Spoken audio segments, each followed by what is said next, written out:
What's up mga kamugi?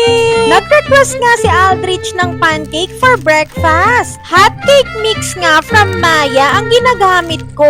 Kasi nga nasasarapan namin yung lasa niya. Naglagay na pala ako ng milk at tantiameter na naman tayo. Pagkahalo ko nga ay parang kulang pang liquid. Tubig nga pala ang dinagdag ko kasi naalala ko ayaw ni Bench ng milk. At eto na nga ay wala pala kaming itlog. Kasi nga bigla na lang humintong mangitlog yung mga chicken ni Papa Benji. At dahil nga inaantok pa ako ay nasunog ang unang batch. At kitang-kita ngang nadismaya ang aking anak.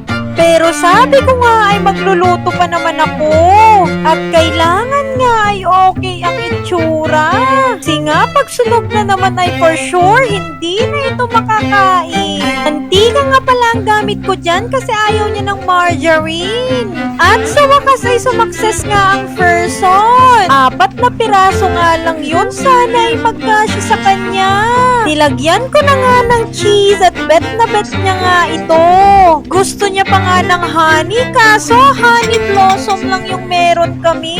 Ayaw niya nga daw yun kasi lasang saging. Yan at feeling ko naman satisfied si Aldrich. Sa susunod di na talaga ako magluluto ng inaantok pa. Kasi nga nasasayang ang pagkain. Till our next vlog!